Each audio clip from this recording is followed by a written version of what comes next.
இந்த சிவனைந்த வருமான் சிவகாமி என்ற பெண்ணை திருமணம் முடித்து கணவரும் தேவியுமாய் கலந்து வாசம் செய்வாரா? சிவகாமி இப்படிப்பட்ட ஒருங்கிணைந்த பேர் வாழ்க்கையில் எல்லாரும் கிடைக்காது. ஒரு சிலருக்கு தான் கிடைக்கும். சிவகாமி அம்மா சிவனிணைந்த பெருமா சரி 2 பேருக்கும் மனம் முடிந்து அதாவது மாதும் கலை போல எள்ளுக்குள் இருக்கின்ற எண்ணெய் போல ரொம்ப அற்புதமாக ஒற்றுமையாக வாழ்ந்து வந்து கொண்டிருக்கிறார்கள்.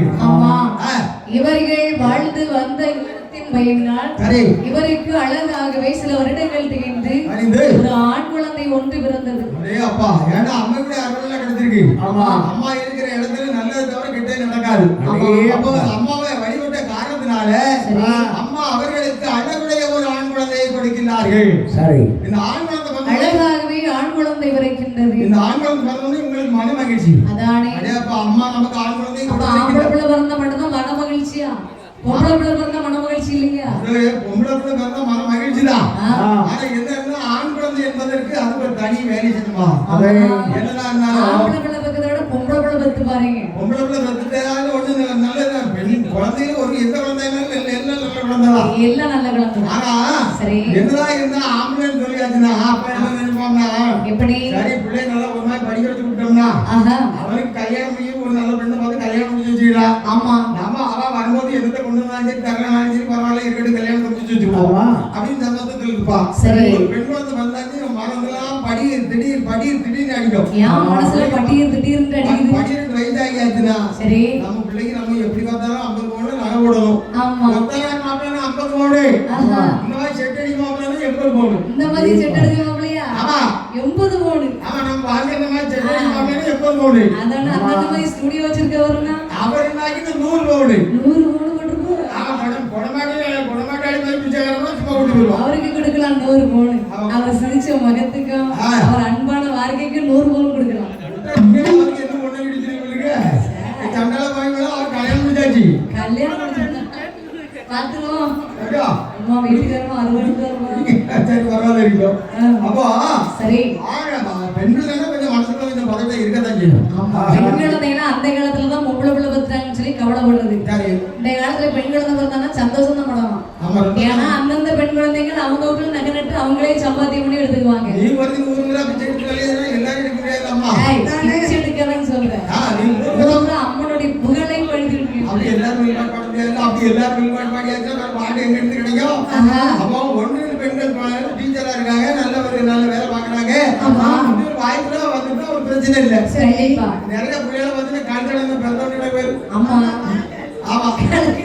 அந்த கல்யாணம் வாய் வளர்ந்துட்டா இதை கெட்டி விட்டு அவன் வயத வாய்ப்பு பேர் கெட்டி விட்டு மேடம் மாப்பிள்ளை நல்ல முறையில் வச்சு அவன் வேற சில்லாட்ட போய் உள்ள அவன் கட்டி விட்டுதான். அது கூட இந்த அப்பா மேடல பாட வந்தானி பெண் குழந்தை பிறந்தா அந்த மாதிரி சின்ன பிரச்சனை வந்து அதுதான் சொல்ல வந்தேன். அதெல்லாம் கிடையாது. பெண் குழந்தை பிறந்தாங்கன்னா அந்த காலத்துல வீர பறவை போடுவாங்க தெரியுமா? பெண் குழந்தை பிறந்ததும் வீர பறவை போடுவாங்க. யாரு அந்த காலத்துல பொட்டை பிறந்தா கடிவாளத்துக்கு கொண்டு காலத்துல வீர பறவை போடுவாங்க. அதெல்லாம் கிடையாது. அதான் பாட்டாவி வீர கறவை. நீனும் பொம்பளை பிறக்கணும்னு வேண்டிக்கா. பொம்பளை தான் கடைசி நேரத்துல கஞ்சி ஊத்தும். எனக்கு பிறந்தாச்சுன்னு ஆளுங்களும் பிச்சை எடுத்தாலும் நம்மளே வாழ விட்டுருவேன். என்ன நம்ம ரெண்டே பங்கவங்க நீ 3 பங்கவங்க அவன் ஒன்றரை பங்கவங்க அவன் என்ன செய்ய முடியும்? அவன் கதை பாட்டால வந்து நேரம் காட்டா அவர் கொடை வள்ளல் தெரியுமா? என்ன வள்ளல்? நீ அவர் ஊர்ல போய் கேட்டுவாரு அவருடைய புகழ் கட்டுப்பாடு கடப்பாடு. அப்ப கொடை வள்ளல் அவன் கொடை வர மகனுக்கும் கொடை வியாபாரம் மகன் சொன்னானா? நீ தான் கொடை வள்ளல். அவர் ஊர்லயே அவர் தான் செழிப்போங்கியவர். அப்படியா? அவர் வேற கட்டுப்பாடு கடப்பாடு இருக்குது. ஒரு நிமிஷத்துக்கு செலவுக்காக இந்த மாதிரி ஆளுங்க 10 மணி நேரம் வித்தியா 10 நாளைக்கு தான் ஆளுங்க சரி அந்த அற்புதமாக அவங்களுக்கு மன மகிழ்ச்சி அழகாகவே ஆண் குழந்தை அவருக்கு வந்து விரைக்கின்ற போது இந்த பாலகனுக்கு தட்சிணாமூர்த்தி என்று பெயர் நாம சொல்லுகின்றார். பெயர் நல்லா இருக்குதா? சரி யாரு? அந்த விஷ்ணு பகவானுடைய பெயர் தட்சிணாமூர்த்தி. ஆமா இறைவன். ஆமா ஏன்னா தாய் தந்த பிள்ளை.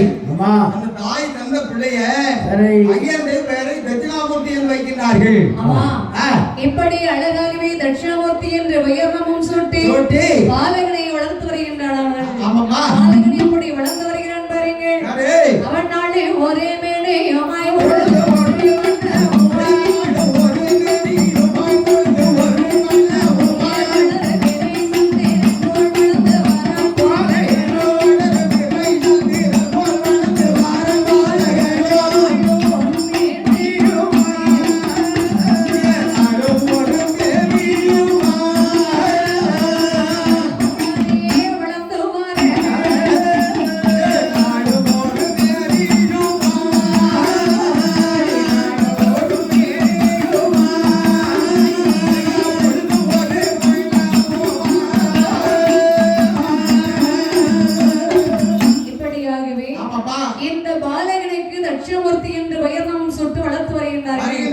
பாலகன் நாளொரு மேடையும் பொழுது ஒரு வண்ணமாக வளருவரை சந்திரன் போல் வளர்ந்து வருகின்றார். சிவனேந்த பெருமாளையா ரொம்ப அற்புதமாக அம்மா நினைச்சு கூடக்கூடியவங்க. சிவனேந்த பெருமாளையா வந்து சரி நம்ம அம்மாவுக்கு அற்புதமாக சின்ன ஒரு பெருமை வச்சு அழகா கூப்பிட்டு இருக்காரு. இந்த பாலகன் அற்புதமாக வளர்ந்து வருகிறான். வளர்ந்து வருகிற போது சரி இவருடைய எண்ணம் தகம் கொஞ்சம் வளர்ந்து 4 வயசு ஆயிட்டு வயதான உடனே எண்ணம் எல்லாம் நல்ல எப்படி பூஜை வைக்கிறாரு. அந்த கோயில்ல என்னெல்லாம் செய்துட்டு இருக்காங்க அப்படின்னு சொல்லி அதை பாக்குறதுலயே ஒரு விதமா ஒரு நல்ல பொறுப்பான பிள்ளை ஒரு நல்ல பிள்ளைன்னு சொன்னா தகப்பன் வழியாகவே வளசாலியா அதே பாருங்க இறைவனை கும்பிட்டு அதாவது சரி கடவுள் என்கிறவனை நம்பினவருக்கு அங்கராஜே கண்டிப்பா அம்மாவை நம்பி நம்ம வழிபட்டு வந்தோம்னா நிச்சயமாக தாயார் நமக்கு நல்ல முறையில் நம்மளை வாழ வைப்பா. சரி நம்ம குடும்பம் நல்லா வளர்ந்தேறி கொண்டிருக்கோம். தாயை நினைக்கின்ற எந்த ஒரு பிள்ளையும் தகாத பிள்ளையாக இருக்காது. சரி அம்மையை நினைக்கின்ற எந்த ஒரு பிள்ளையும் அளவுடைய பிள்ளையாகத்தான் இருக்கும். அப்படி தந்தையை போலவே இவரும் கோயில் போறது, கோயில போய் பார்க்கறது, கோயில் அங்க பூஜை பண்ற நேரத்தில் கூட வருவாரு. இப்படி அற்புதமாக அறிவுள்ள பிள்ளையாக வளர்ந்து வந்து கொண்டிருக்கின்றார். வரும்போது என்ன செய்யறாரு அந்த பின்வழியாக பெண்கள் வந்துட்டு இருப்பாங்க. கண்டிப்பா கண்டிப்பா அவர் ஆலயத்துக்கு போறாரா அவனும் ஆலயத்துக்கு போவாரு. ஆமாமா ஒரு நாள் போகலனால இவர் அடுத்த நாள் போய் அவர் என்ன செய்வாரு அந்த வழிபாடு செய்வார். இப்படியாகவே பாலகனும் வளர்ந்து வந்து கொண்டிருக்கின்றார். பக்குவ வயது திகின்றது. சரி வயதும் 1 ஆகி 2 ஆகி 3 ஆகி அப்போ பக்குவ தீர்ந்த போது கல்வி கற்க வைக்கின்றார்கள். வளருவரை சந்திரன் போல் வளர்ந்து வருகின்றான் பாலகனானவன். அப்போது சரி வயது 18 திகின்றது.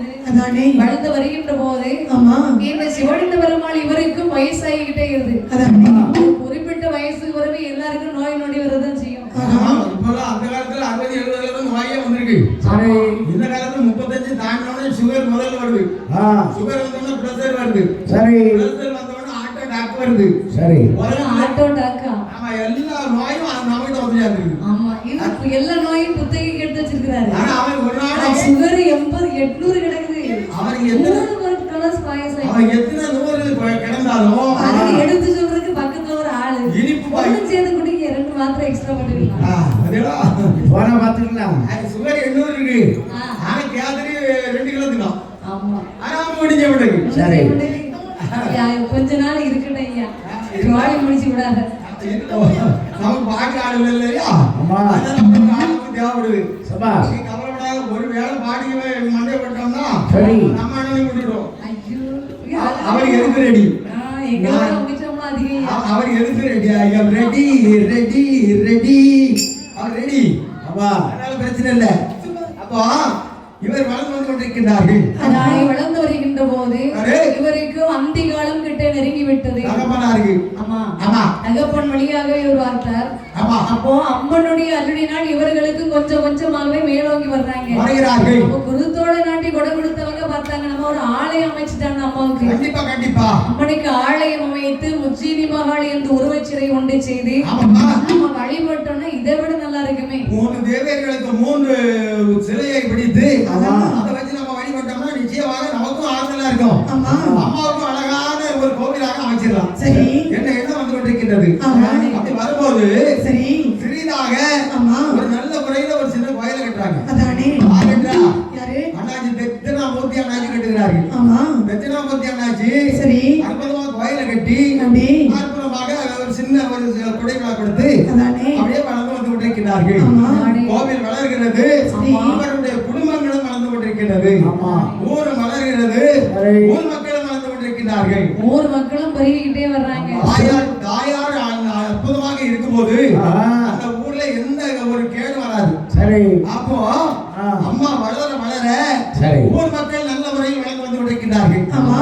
அவரோட வம்சாவளியாகவே இந்த மக்கள் எல்லாம் பெருகி வளர்ந்து வருகின்றார்கள். அம்மனுடைய ஆளையும் மேலோங்கி வளர்ந்து கொண்டே வருகின்றது. இப்படியாக தாயாகிய உஜ்ஜயினி மகாளியானவள் பட்டன் வளை ஓரதில்லை.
அம்மனுடைய வளமையும் மேன்போங்கி வளர்ந்து வந்து கொண்டிருக்கிறது.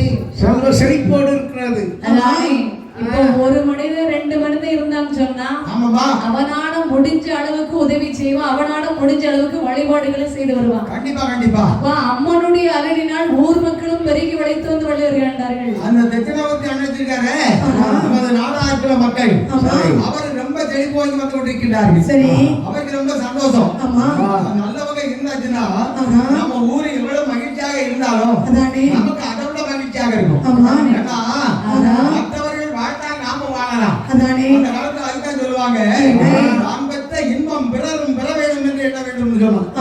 அதாவது நமக்கு ஒரு 10 லட்சம் ரூபாய் லாட்டரி டிக்கெட் அடிச்சுன்னா சரி பக்கத்து வீட்டுக்கு ஒரு 5 லட்சம் ரூபாய் லாட்டரி டிக்கெட் அடிக்கணும். அடிச்சா அவரும் நல்லா இருப்பாரு, நாமும் நல்லா இருக்கலாம். சரி, என்ற எண்ணம் நல்லவர்களுக்கு வரும்.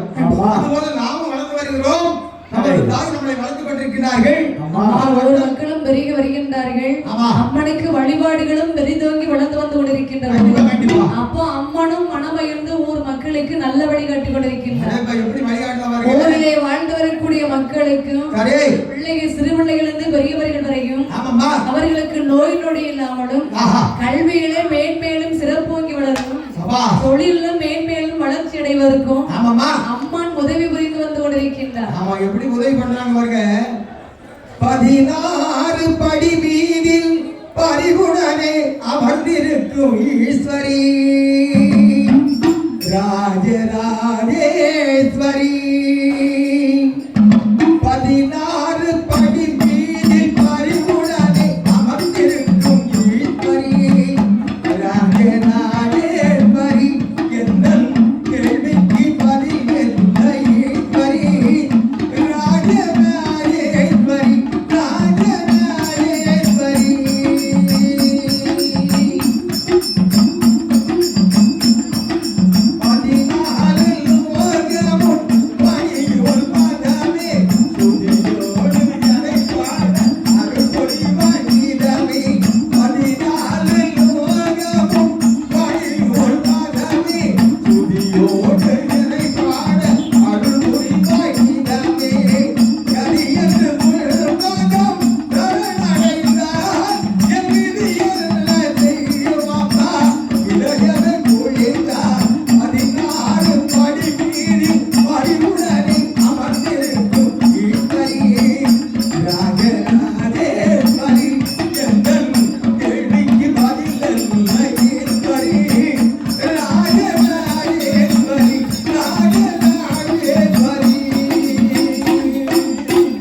ராஜேஸ்வரி சும்மா சாதாரண நினைக்கக்கூடாது.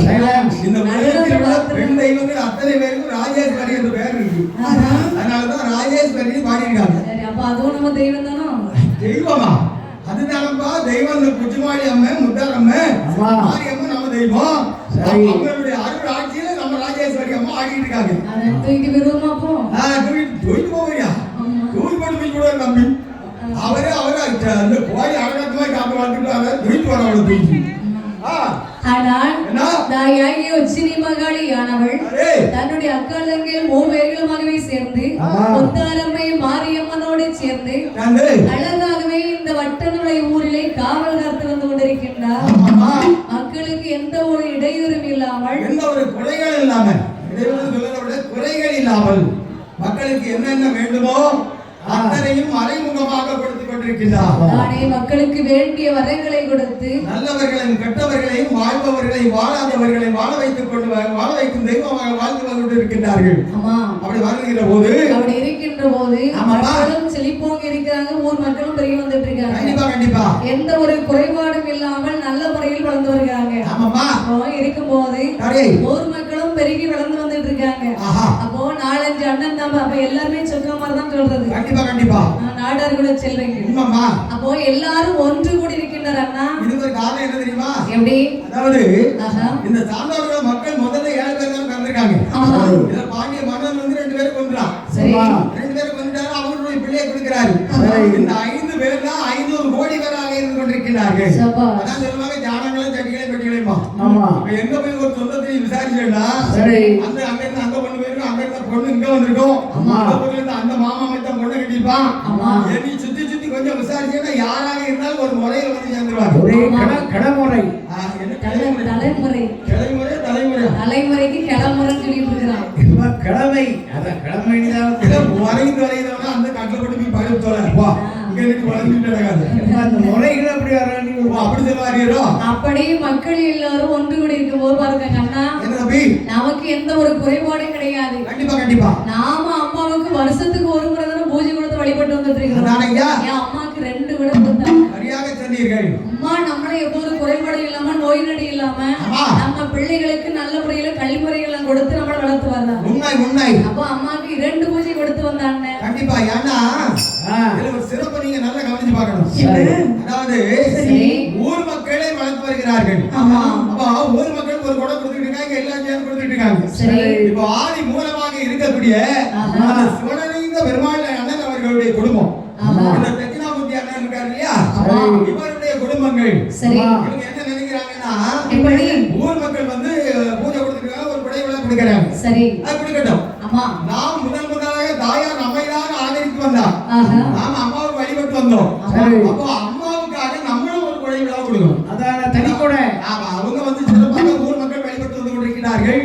நாம தாயாருக்கு நாம் தனிமையாக இருந்து ஊர் மக்களை அனைவரையும் சேர்த்து கொண்டு நாம ஒரு சிறப்பான ஒரு குடை விழாவை நம்ம தனியா கொடுக்கணும். அப்போ வருடத்துக்கு 2 குடை விழா கொடுக்கணும். எல்லா ஊர்லயும் எல்லா தெய்வத்துக்கும் ஒரே குடம் தான். 2வது ஏதாவது திருமால் பூஜைப்பாங்க, அந்த பூஜைப்பாங்க, ஆடி மாதம் கூடுப்பாங்க, அப்படிதான் போய்கிட்டு இருக்கோம். ஆனால் தாயாருக்கு உச்சினிமாக அம்மனுக்கும் முத்தாரம்மனுக்கும் இந்த வட்டனுடைய ஊரிலே வருடத்திற்கு 2 குடை விழா கொடுக்கின்றார். அப்ப அம்மாவுக்கு சந்தோஷம், மக்களுக்கு சந்தோஷம். உண்மை தான், உண்மை நிலவாதான். அம்மாவுக்கு சந்தோஷங்கிறத விட மக்களுக்கு சந்தோஷம். நம்மள மாதிரி வில்பாட்டுக்காரங்க, மேலக்காரங்க, பூப்பாட்டாருக்காரங்க, இந்த பூஜைக்கு நம்ம கபலத்துக்குதார்கள் எல்லாருக்கும் அதை விட மனமகிழ்ச்சி. 2 குடம் கொடுத்தா மனமகிழ்ச்சி, 3 குடம் கொடுத்தா முழு மகிழ்ச்சி.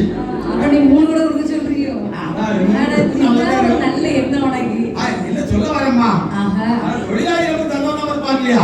அப்ப அம்மாவுடைய அருளினால நாமளும் வளர்ந்து வந்துட்டு இருக்கோம். அம்மையை வச்சுதான் நம்ம குழைச்சிட்டு இருக்கோம். அம்மா இல்லைன்னா நமக்கு குழைக்காது. 2 வருஷம் கொரோனா வந்தியா, ஒரு வீட்லயும் கஞ்சி கிடையாது. கொரோனாவனால